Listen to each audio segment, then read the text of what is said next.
भक्ति आवश्यक है। जहां तक भगवान की आसक्ति न होगी तब तक संसार में वैराग प्रकट न होगा। તમારા મનને ક્યાંક લગાડવું પડશે તો બીજેથી હટશે, બીજેથી હટાવવા માટે ક્યાંક લગાડવું પડશે. જેમ કોઈ નવયુવાન સ્ત્રી હોય અને એનો પતિ મરી જાય, 1-2 વર્ષ ખૂબ એને શોક રહે, પણ પછી બધા એને બીજા લગ્ન કરવા માટે પ્રેરિત કરે અને પછી એના બીજા લગ્ન થઈ જાય એટલે પછી ધીરે ધીરે જૂનું એ ભૂલાતું જાય, નહીં તો પછી જૂનામાંથી બહાર ન નીકળી શકે. એમ લૌકિકના અંદર જ્યાં સુધી વ્યક્તિનું મન એ રચ્યું પચ્યું રહેશે, એ જ્યાં સુધી અલૌકિકમાં આસક્ત નહીં થાય, પરમાત્મામાં આસક્ત નહીં થાય, ત્યાં સુધી જૂના જે સંસ્કારો એના મનના અંદર પડેલા છે કે આ કરવાથી મને આનંદની ઉપલબ્ધિ થાય છે, એ સંસ્કારો એનામાંથી નીકળશે નહીં. એટલે એને જોડવું પડશે. परमात्मा की अनुरक्ति, भगवान की भक्ति के सिवा और कोई मंगलमय मार्ग नहीं है मां. और चौथा, संग और आसक्ति गुरु महापुरुषों के अंदर आपकी हो जाए, आपका मोक्ष का द्वार खुल जाएगा. हरि के अंदर, गुरु के अंदर, वैष्णवों के संग के अंदर, ये 3 में ये अलौकिक जगह के ऊपर अगर आपके मन की आसक्ति हो जाए तो आपका चित्त ये बाह्य विषयों में से निकल जाएगा. અને એટલે જ આપણા ત્યાં કેટલા સુંદર સુંદર કીર્તનો છે. प्रीत बंधी श्री वल्लभ पद सो और न मन में आवे न हो. श्री वल्लभ ना पद चरण ना अंदर एवी प्रीत बंधाई गई है, गुरु चरणों में ऐसी प्रीत हो गई है, अब कुछ मन में आ नहीं रहा. हरि में, गुरु में, सत्संगियों के अंदर जब हमारा चित्त लग जाता है, उनसे सत्संग की उपलब्धि होती है, उनसे ज्ञान की प्राप्ति होती है, उनके आशीर्वाद प्राप्त होते हैं, उनका संग प्राप्त होता है, हमारा चित्त वो डाइवर्ट हो जाता है. परमात्मानी अनुरक्ति, भक्ति.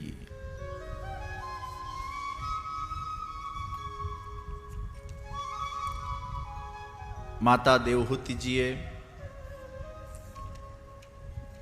करदम जी ने कपिल जी ने प्रश्न पूछा,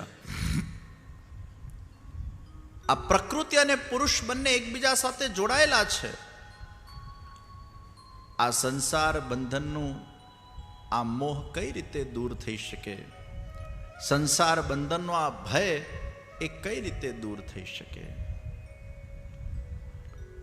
પ્રકૃતિ સાથે પુરુષ તો જોડાયેલું જ છે. અને બહુ સુંદર પ્રશ્ન છે કે એમ કહેવામાં આવે કે તમે તમારા પરિવારમાંથી આસક્તિને ધીરે ધીરે ક્ષીણ કરો અને ભગવાનના અંદર તમે આસક્ત થાઓ, પણ તમે તમારા પરિવારથી કેટલા બધા અટેચ્ડ છો, સગા સંબંધીથી અટેચ્ડ છો, મિત્રોથી અટેચ્ડ છો, એ એકદમ કેવી રીતે ડિટેચ થઈ જવું, મનમાંથી કેવી રીતે કાઢી નાખવું, મનમાંથી કઈ રીતે એનું ડિટેચમેન્ટ ડેવલપ કરવું. It is so hard.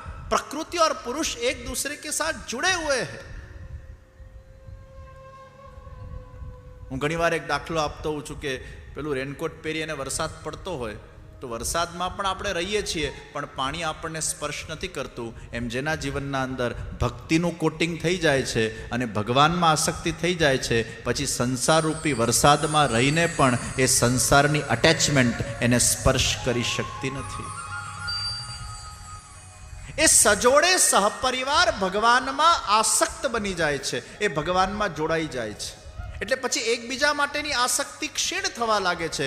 એ બંનેની આસક્તિ પ્રભુમાં થઈ જાય, એ બંનેની આસક્તિ એ આત્મકલ્યાણના માર્ગ ઉપર થઈ જાય, એ બંનેની આસક્તિ પ્રભુ કેન્દ્રમાં આવી જાય અને પ્રભુ સાથે જોડાઈ જાય.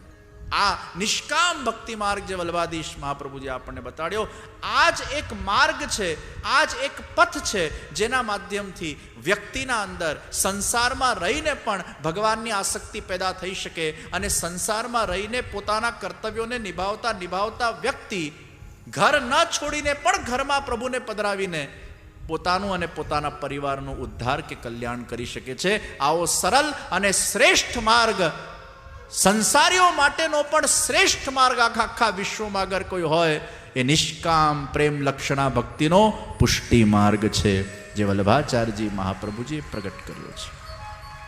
संसार में रहकर भगवान की भक्ति के माध्यम से हम किस प्रकार अपना उद्धार कर सकते हैं, उसके सरल उपाय श्री वल्लभाधीश महाप्रभु जी ने हमें बताए हैं. और यही प्रेम लक्षणा भक्ति का मार्ग कपिल जी भी बता रहे हैं.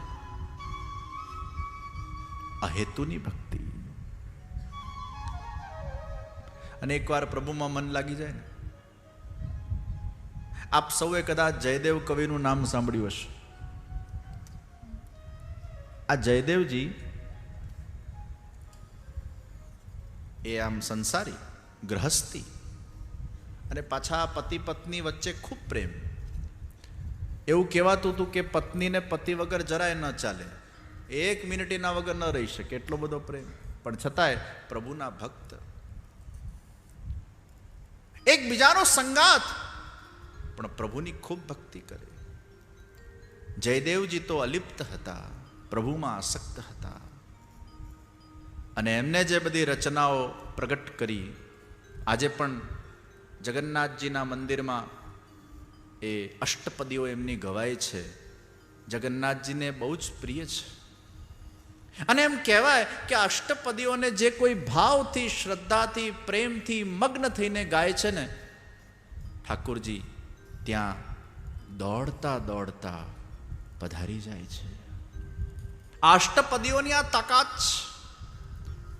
આ ભક્તના શબ્દોમાં, એના સુરમાં આ તાકાત છે. એના ભાવની આ તાકાત છે. આ સિદ્ધ અષ્ટપદીઓ ગીત ગોવિંદમ, એને ભાવથી ગાન કરવામાં આવે તો પ્રભુ પધારી જાય છે. ગૃહસ્થી, પણ છતાંય ગ્રહસ્થાશ્રમમાં રહીને ભગવાનને જેને વશમાં કરી લીધા હોય અને ભગવાનની ભક્તિમાં જે લીન થઈ ગયા હોય, આવા કેટલા 84-252 વૈષ્ણવની વાર્તાઓમાં પણ આપણે આ બધા જ દૈવી જીવોના જ્યારે ચરિત્રોને શ્રવણ કરીએ છીએ, એમાંથી પણ આપણને આ જ પ્રેરણા મળે છે કે ભગવાનને પામવા માટે સંસાર છોડવાની જરૂર નથી. સંસારમાં રહીને પણ અહમતા મમતાને એમાંથી કાઢીને એ અહમતાને મમતાને પ્રભુના અંદર જોડી દેવામાં આવે તો એ વ્યક્તિનું નિશ્ચિત ઉદ્ધાર ને ઉત્કર્ષ થઈ શકતું હોય છે.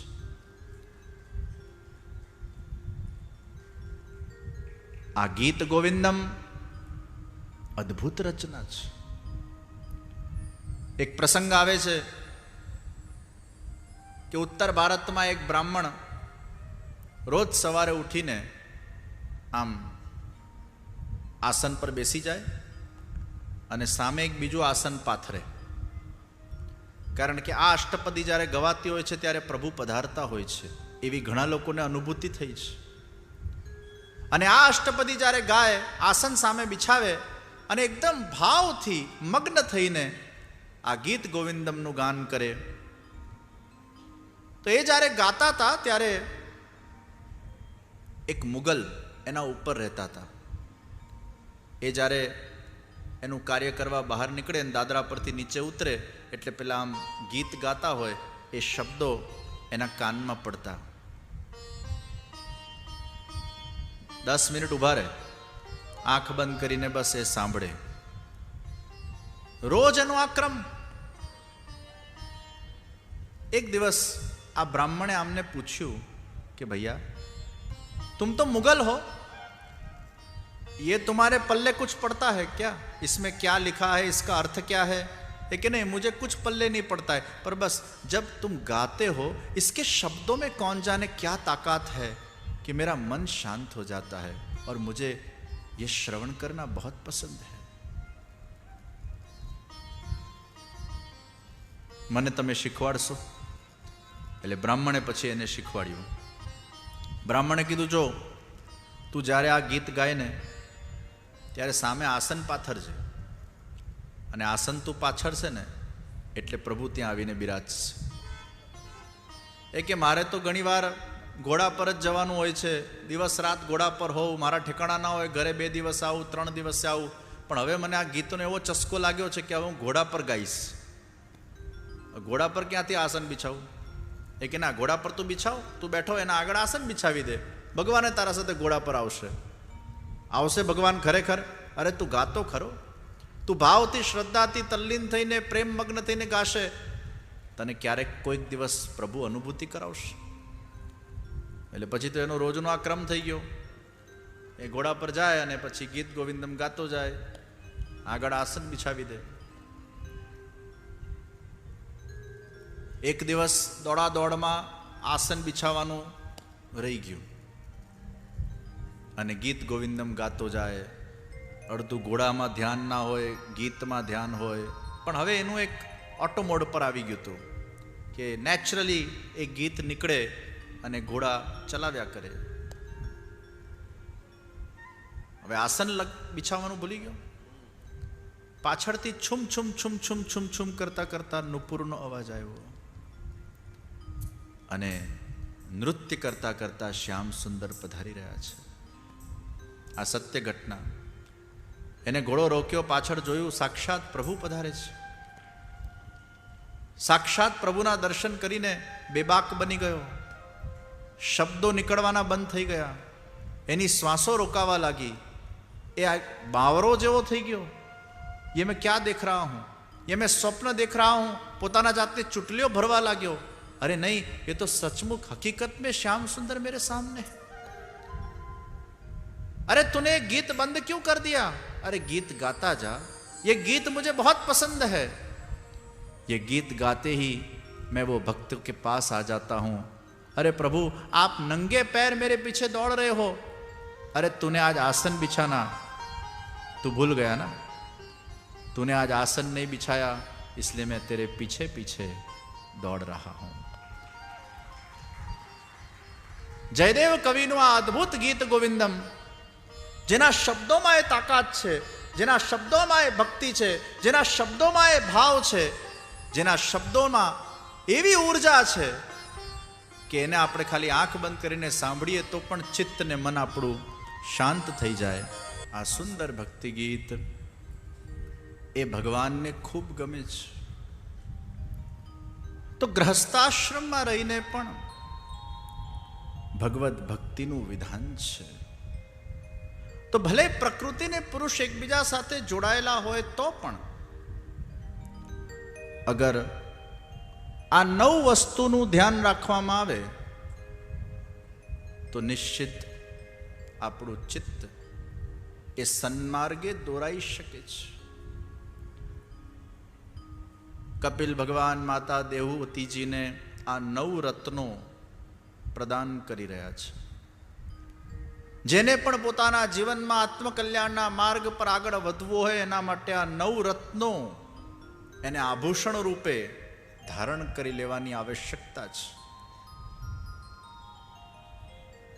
સંસારના બધા ભોગો ભોગવાઈ ગયા હોય અને હવે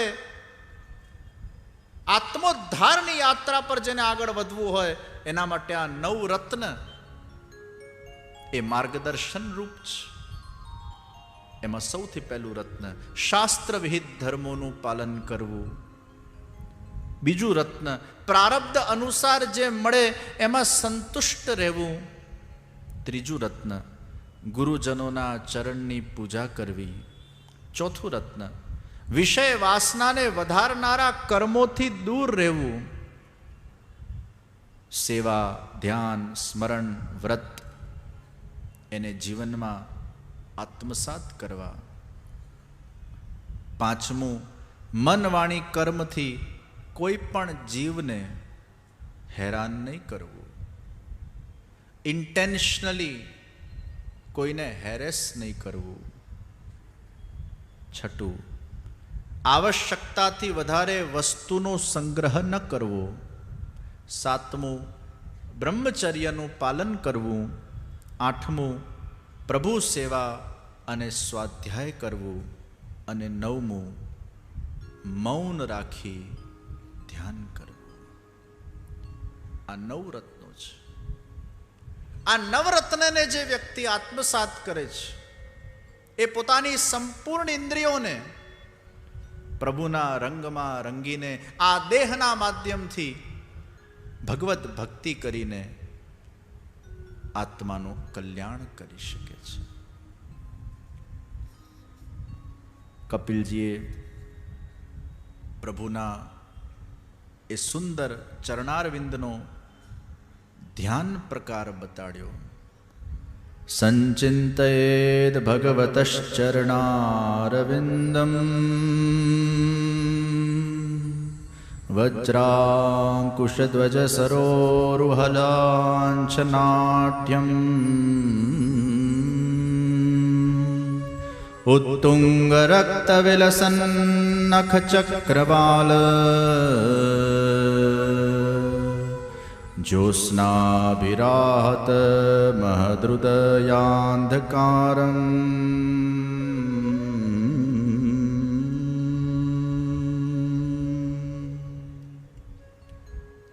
હે માં, પ્રભુના ચરણારવિંદનું ધ્યાન કરો. અને કેટલી સુંદર ધ્યાન પદ્ધતિ બતાડી છે. શુકદેવજી અને કપિલ મુનિ આ બંને પ્રભુનું ધ્યાન કેમ કરવું એના બહુ સુંદર પ્રકારો બતાડ્યા.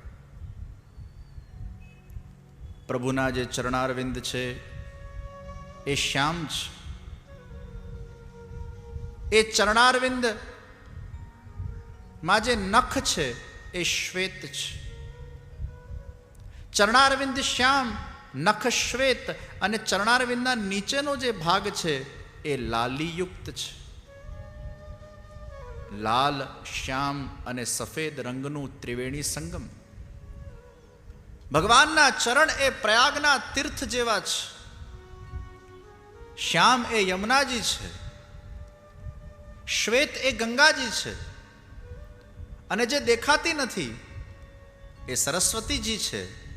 એટલે ચરણ ઉપર રાખો તો શ્યામ અને શ્વેત દેખાશે, પણ સરસ્વતી નીચે એ લાલી એ ન દેખાય.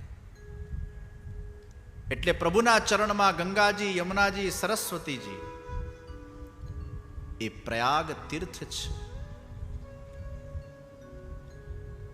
અને ધ્યાન કરતી વખતે એ નખ ઉપર ધ્યાનને કેન્દ્રિત કરીને એમાંથી પ્રકાશ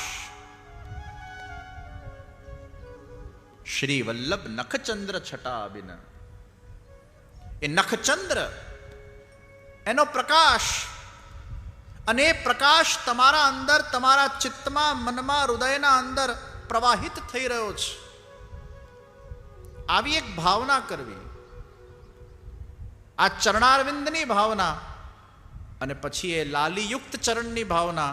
અને લાલીયુક્ત ચરણના અંદર ભગવાનના જે વામ ચરણ છે એમાં કમળ, વજ્ર, ગદા, પતાકા, તોરણ, સુખદવલ્લી, ધનુષ, આ ચિહ્નોનું ધ્યાન.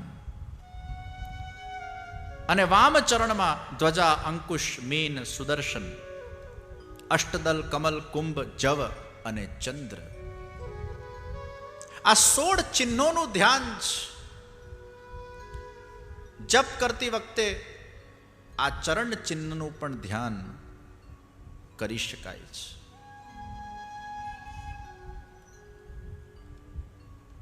વ્યક્તિ પોતાના મનને ચરણના અંદર સમાહિત કરે, સદૈવ પ્રભુના ચરણમાં એનું ચિત્ત રહે, તો એનું આચરણ એ સુધરી જાય. અને એટલે જ પ્રભુના ચરણને આપણે મસ્તક પર લગાડીએ છીએ. આ તિલક એ પ્રભુના ચરણનું પ્રતીક છે. ગોલ ચરણારવિંદ, પાછળનો ભાગ ગોલ હોય ને, આ ગોલ તિલક આમ. અને એટલે જ્યારે તિલક કરીએ ત્યારે ચરણના ભાવથી, પ્રભુ આપના ચરણ મારા મસ્તક પર રહે, મારા વિચારો શુદ્ધ, પવિત્ર ને સાત્વિક રહે, મારા ચિત્તમાં આપની ભક્તિ પ્રગટ થાય, આપનો સેવા ભાવ, દીનતા, દાસ ભાવ સદૈવ મારા અંદર વધતો જાય. એ ભાવનાથી આપણે તિલક કરીને પછી પ્રભુની સેવામાં જતા હોઈએ છીએ. કપિલજીએ માતા દેવહૂતિજીને ઉપદેશ આપ્યો છે, એમને ધન્ય કર્યા છે. દેવહૂતિજી કહે છે, પ્રભુ કેટલા પ્રકારના આપના ભક્ત છે? ભગવાન ઉત્તર આપે છે, મારા જુદા જુદા પ્રકારના ભક્તો છે. જે તામસ ભક્ત છે એ થોડા ઈર્ષાવાળા છે, ઈર્ષા દ્વેષવાળા છે, પણ તોય મારી ભક્તિ તો કરે છે. તામસ ભક્ત છે. થોડા ક્રોધી પણ છે. ક્રોધ બે પ્રકારનો, એક રિયાલિટી વાળો ક્રોધ, એક દેખાડવાનો ક્રોધ. ઘણીવાર આપણને કોઈ એમ લાગે કે આ બહુ ગુસ્સાવાળા છે, પણ એનો ક્રોધ ચેક કરી લેવાનો, રિયાલિટી વાળો છે કે દેખાડવા વાળો છે. ઘણા ક્રોધ ખાલી ધાક જમાવવા માટે જ હોય છે, રિયાલિટી માટે નથી હોતા. મા પોતાના બાળક પર ક્રોધ કરે એ રિયાલિટીનો નથી હોતો, એને સંસ્કાર આપવા માટે હોય છે. ગુરુ શિષ્ય પર ક્રોધ કરે એ રિયાલિટી વાળો નથી હોતો, એને ઉપદેશિત કરવા માટેનો હોય છે. ભગવાન આપણા પર ક્રોધ કરે અને કોઈક વાર આપણને આમ થપ્પડ મારી દે દુઃખનો, એ આપણા હિત માટેનો હોય છે. જે હાથથી ભગવાન થપ્પડ મારે ને એ જ હાથથી ભગવાન આપણી રક્ષા પણ કરે છે. એકવાર બે મિત્ર જતા હતા અને બીજો મિત્ર થોડો ગુસ્સાવાળો, એટલે એને એના મિત્રને એક થપ્પડ ઠોકી દીધો. પેલો બિચારો સહન શક્તિવાળો ચૂપ થઈને એને બધું સહન કરી લીધું. ઠીક છે, હવે એનો સ્વભાવ થોડો કેવો છે, એના દિલમાં કંઈ નથી. થોડાક આગળ ગયા અને મિત્રનો પગ લપસ્યો, દલદલમાં પડ્યો અને આમ નીચે જતો હતો, ત્યારે એ જ મિત્ર એને હાથ લાંબો કર્યો અને એની રક્ષા કરી. બહાર નીકળીને મિત્રએ જે એને થપ્પડ મારેલો એ રેતી પર લખ્યું અને એની જે જીવન રક્ષા કરી એ પથ્થર પર લખ્યું. ત્યારે થપ્પડ મારનાર મિત્રએ એને પૂછ્યું કે આ રેતી પર ને પથ્થર પર લખવાની સિસ્ટમ શું છે? ત્યારે પેલા એ કીધું કે તે મને થપ્પડ માર્યું, મને નહોતું ગમ્યું, એને મેં રેતી પર લખ્યું, એટલે તરત પાછું એ ભૂસાઈ જશે, અને તે મને મદદ કરી અને મારી રક્ષા કરી, એને મેં પથ્થર પર લખ્યું, જે જીવનભર મને યાદ રહેશે. આવા એકાદ થપ્પડ કોઈ મારી નાખે તો રેતી પર લખજો ભાઈ. કદાચ કોઈ બે ચાર શબ્દો તમને કહી જાય તો રેતી પર લખજો. કદાચ કોઈ તમારું અપમાન પણ કરી જાય, રેતી પર લખજો. કદાચ કોઈનાથી તમને મન મુટાવો થયેલું હોય, એ રેતી પર લખજો. આપણી તકલીફ એ છે કે એને પથ્થર પર લખી નાખીએ છીએ. 10 વર્ષ પહેલાં કોઈ કે બે ખરાબ શબ્દો આપણને કીધા હોય, 10 વર્ષ પછી પણ એટલું એને વાગોડ્યા કરીએ, એટલું વાગોડ્યા કરીને પેલો વ્યક્તિ મળે એટલે પેલી ફાઇલ ખુલી જાય. અને એટલે જ નાના મોટા મન મુટાવો ચાલ્યા કરે, નાના મોટા ઝઘડાઓ ચાલ્યા કરે. ભાઈ વાસણ છે તો ખડકવાના, પણ પાછા ભેગા થઈ જવાનું. પતિ પત્ની ઝઘડે, બીજા દાડે પાછા સાથે ચા પીતા હોય, એની વેલિડિટી બહુ લાંબા ગાળા માટે નહીં રાખવાની. ઘણા લોકો પાછા ઝઘડીને પણ એટલું બધું યાદ કર્યા કરે, 10-10 દિવસ, 15-15 દિવસ, 20-20 દિવસ સુધી ફાઇલો એટલી બધી સ્ટોર કરીને રાખે ને વળી પાછું બધું સંગ્રહીને રાખે. તે મને 10 વર્ષ પહેલાં આવું કીધેલું, 5 વર્ષ પહેલાં આવું કીધેલું, 1 વર્ષ પહેલાં આવું કીધેલું, હમણાં ગઈકાલે તે મને આવું કીધેલું, તું વારંવાર આવું કહેતો જાય છે. આટલી યાદ શક્તિ શું લેવા રાખું છું? કામનું ભૂલી જાય છે, જે ન યાદ રાખવાનું યાદ રાખે છે. દુનિયાના અંદર આવું નાનું મોટું ચાલ્યા કરે, એ બધું સ્મરણ કરવા કરતાં આપણે આપણું ચિત્ત સારી જગ્યામાં લગાડીએ. નિંદાઓ કરવા કરતા, એકબીજાની ગોરો ખોદવા કરતા, કોણે શું કરવું જોઈએ શું ન કરવું જોઈએ એ બધામાં વાંધા વચવા કાઢ્યા કરતા આપણે આપણા પર ફોકસ કરીએ, આપણા ઉત્કર્ષ પર ધ્યાન આપીએ, આપણા લક્ષ્ય તરફ ધ્યાન આપીએ, આપણે સમાજને કેટલા ઉપયોગી બની શકીએ છીએ એના ઉપર આપણે ધ્યાન આપીએ. બીજા શું કરી રહ્યા છે અને એને શું કરવું જોઈએ ન કરવું જોઈએ એમાં માથું મારવાની જરૂર નથી.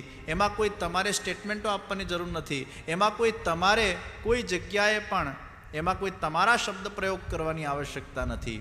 સૌ સૌના રીતે સાચા છે, સૌ સૌના રીતે ભગવત પ્રેરણાથી અમુક કાર્યો કરતા હોય છે. એમાં તમારે હસ્તક્ષેપ કરવાની કોઈ આવશ્યકતા નથી. શ્રી પ્રભુને પ્યારા શ્રી યમુનાજીના લાડીલા એવા રસિક સત્સંગી વૈષ્ણવોને જે શ્રીના આ વચનામૃત ગમ્યા હોય તો આ વિડીયોને લાઈક કરજો, શેર કરજો અને અમારી ચેનલ શ્રી વલ્લભ સત્સંગને સબસ્ક્રાઈબ કરવાનું ભૂલશો નહીં, જેથી તમને આવા અવનવા વચનામૃતો મળતા રહે. સર્વે વહાલા વૈષ્ણવોને ભાવથી જય શ્રી કૃષ્ણ.